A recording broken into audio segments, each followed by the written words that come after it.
Do you believe in supernatural beings? That there is a higher being or guardian angel protecting you from harm? Have you ever seen any proof this could be true? What if your entire life and reputation was based on it being true? Would you bring hope or fear into the lives of others? What could you achieve if you believed it to be true? It's the life of a Carlow man which answers these questions for us. This is his story.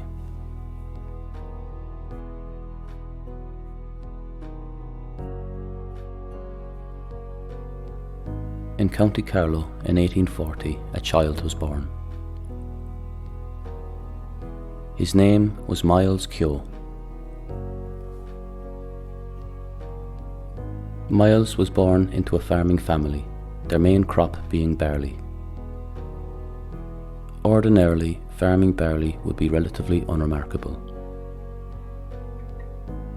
That is, until you consider that just a few years after Miles began his earthly journey, the Great Famine was to grip the throat of our island. As a result of their somewhat unique crop, Miles's family avoided much of the horrors of the famine. Hunger and poverty existed on the other side of their front door. On the ditches and roads elsewhere on the island, piles of bodies grew higher. The common error of the dying being Irish. Whilst Miles's family avoided the then common practices of hunger and poverty, the diseases that bedded into Ireland as a result of the famine were ailments which did not discriminate between the luck of those living here. 3 of Miles's siblings were taken before their time due to a typhoid outbreak. Miles himself suffered from this, but managed to recover where others didn't. As Ireland tried to piece itself back together post-famine, a war of Italian unification broke out. At 20 years old and seeking a career of his own, Miles heard the calls come from the altar seeking young Irishmen to go and defend the church in Italy. Miles and over 1,400 other young men of Ireland boarded ships and headed for war.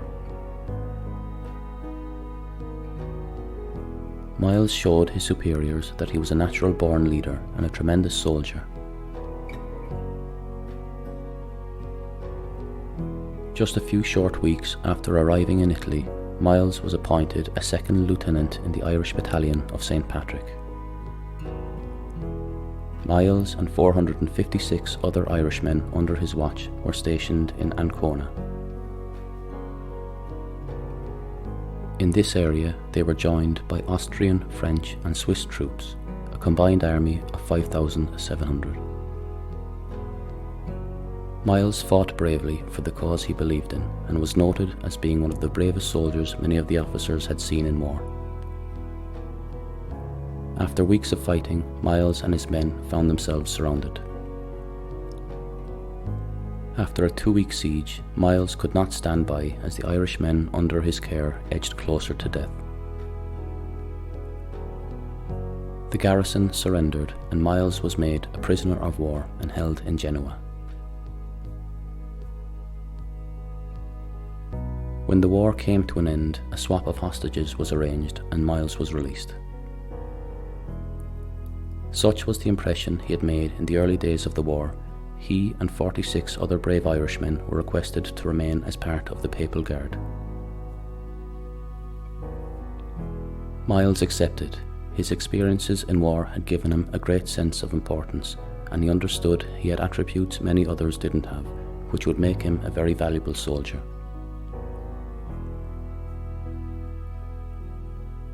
As part of the Papal Guard, he received a papal medal.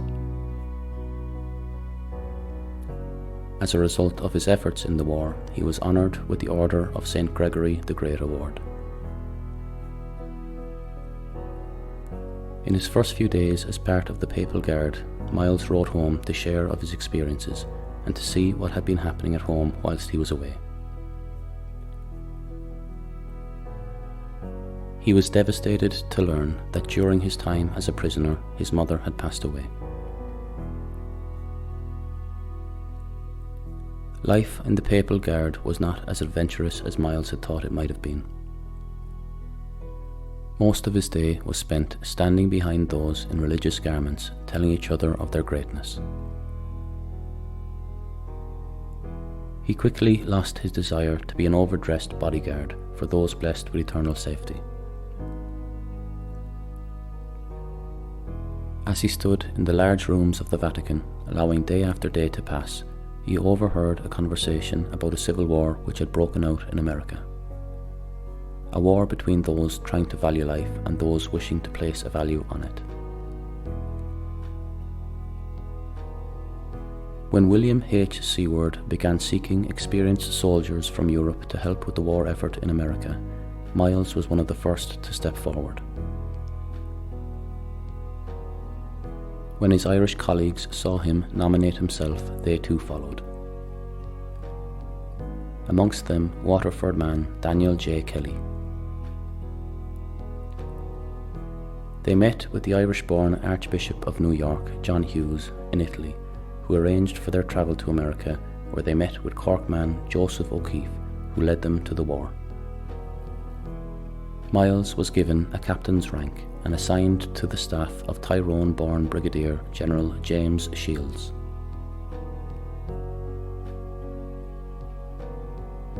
Their first confrontation in battle was to take on the Derryman Confederate leader Thomas Stonewall Jackson. Although Jackson may have referred to his home as Londonderry, given his allegiances to the Crown of Britain. The two armies met in a ferocious battle. Jackson's Confederate army were ambushed by the Irishmen's army, who stormed through their camp. Over the next few hours, if you and I had been sitting in the distance, we would have seen flames flicker into the sky from the burning tents which lit up the battlefield.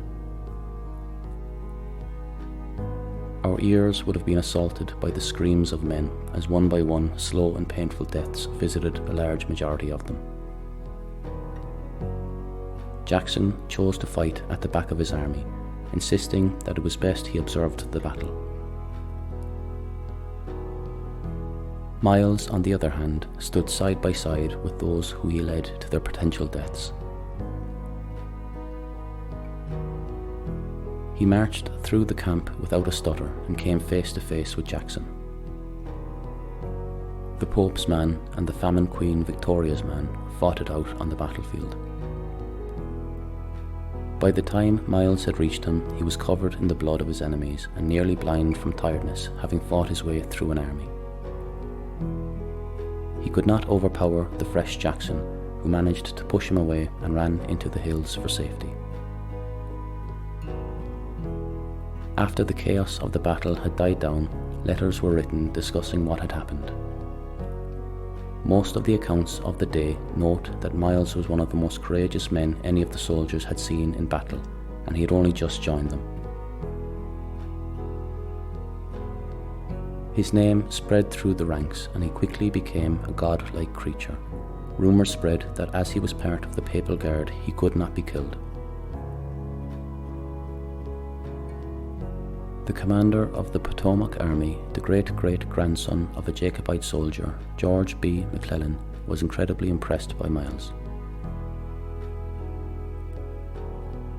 He described Miles as a most gentlemanly-like man, of soldierly appearance, whose record had been remarkable for the short time he had been in the army. McClellan requested that Miles be transferred to his personal staff.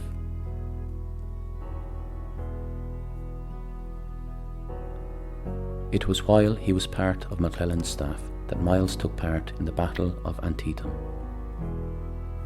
This was the first field army level engagement in the Eastern Theatre of the American Civil War to take place on Union soil.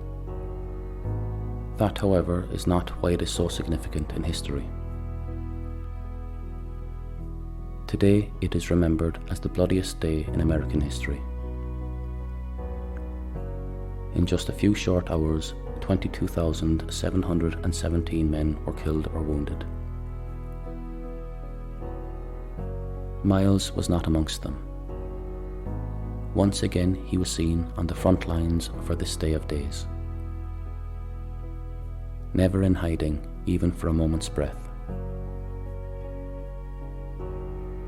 He was seen leading charges, slaying his enemies and dragging the wounded to safety. A common memory for those there that day was of the Carlow man running ahead of his men, never letting them go anywhere he would not go. After the day ended and the Union side claimed victory, Miles and Cork man Joseph O'Keefe were paid a special visit by Abraham Lincoln, who had heard of their bravery and their importance in the war effort. They were chosen to protect him during his visits through the army. This post was only temporary though, as when Lincoln went to safety far from the realities of war, Miles returned to the war front. The war continued on in a similar vein for Miles. He continued receiving awards and honours for his efforts. He was involved in what would be remembered as the greatest cavalry battle of the war at Brandy Fort. For his brave efforts in this battle, he was promoted to Major. Whilst dragging the wounded to safety in Georgia, Miles was captured and taken as a prisoner of war. He was exchanged 2 months later.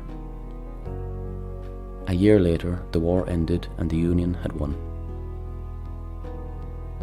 Miles had survived over 80 battles without a single injury. The rumours that he was protected by God only grew given his history with the Papal Guard. He remained in the army after the war, not knowing much else about life, whilst still only 26 years old. He was promoted to the 4th Senior Captain of George Armstrong Custer's Regiment. When the war ended, Miles wrote home to share his stories and in turn hear of what his family were now doing with their lives. Learning of marriages, nieces and nephews, Miles took some leave and returned home for a period. The return home played heavy on Miles's heart. He had not realised how much he missed it. Those feelings and the things he had seen in war began to create havoc for Miles's mental well-being. He turned to the drink for his relief from life. He longed for the comfort of a woman, but understood the life he lived was not one which should be willingly shared with another. He wrote himself of his inner turmoil. My great weakness is the love I have for the fair sex, and pretty much all my troubles come from or can be traced to that charming source. I never proposed to form any ties. I might often have married for money, but I never gave it a moment's serious thought, and never proposed to. It was not till later that it was revealed that Miles carried a photograph of a woman called Josephine Buell into battle with him, although no more is known of their relationship. While in Rhode Island at a friend's wedding in 1868, Miles slipped on ice and broke his ankle. He did such damage to it that he spent 2 months in hospital recovering.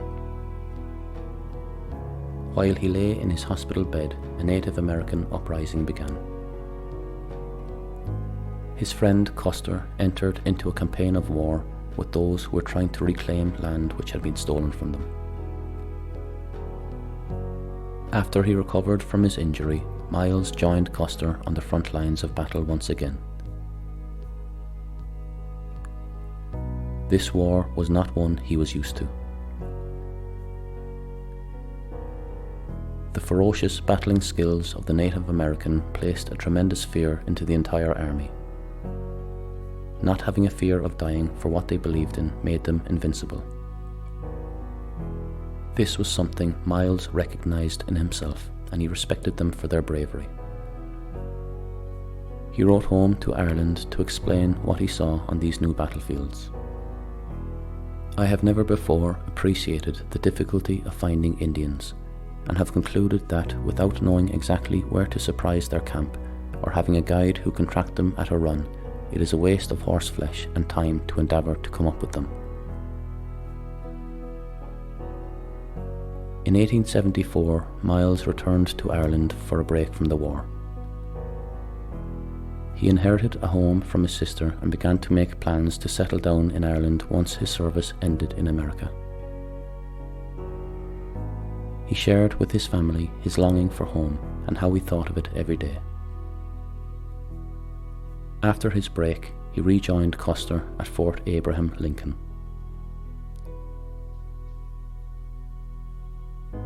With his recognition of the immense bravery of the Native Americans, Miles returned to battle for the first time, not confident he would leave alive. He took out a $10,000 life insurance policy and wrote a will and gave instructions of his burial wishes. He then set off to war once again. On June 25, 1876, 2 years after fearing he would be killed at any moment and fighting bravely against a force he respected, Miles found himself in the Battle of Little Big Horn. In the years of fighting, whilst he was gaining a respect for the Native American warrior, they too recognized him as a fierce warrior. There was a mutual respect for their bravery and will. The Battle of Little Big Horn is today also remembered as Custer's last stand. Under a sky darkened by smoke, dust and flying arrows, Custer's entire army were killed by a tremendous force of Native Americans. In less than an hour, the natives had massacred Custer's men, many of whom committed suicide as they were being overwhelmed. Such was their immense fear of the enemy. One man stood alone towards the end of the battle. When most had perished, Miles continued to fight bravely. For about 10 minutes, Miles could be seen on his own, still swinging his sword. As he fought on, blood gushed from his leg. In the chaos of the battle, a bullet, possibly from one of his own men, had pierced through his horse Comanche's chest, shattering Miles's knee as it came out the other side. Miles continued fighting until the loss of blood caused his collapse. As he lay on the ground, the natives allowed him to die in peace. Recognizing him for the great warrior he was the only body on the battlefield they did not take a scalp from or any other reward of flesh.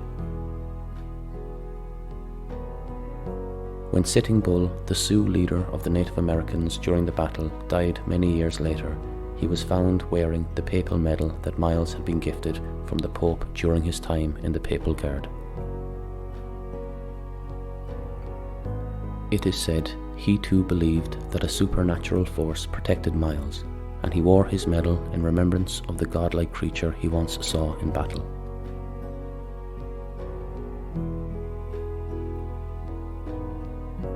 Anecdotally, after the battle, Miles's beloved horse Comanche was found badly wounded on the battlefield, barely alive among the rubble of the dead. He is honoured as having been the Union Army's lone survivor of the battle. After being nursed back to health, he became a mascot for the US Army, and it was ordered that he be given special privileges for the rest of his life. He was not to be ridden by anyone under any circumstances, nor put to work of any kind.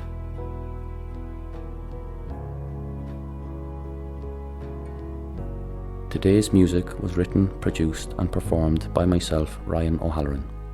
The story was researched and scripted by Oren. If you want to help to support this podcast, you can buy us a coffee at www.buymeacoffee.com/WeTheIrish or leave us a review on your podcast app. Ryan is Sanam Dunn. Gurav Mahagut.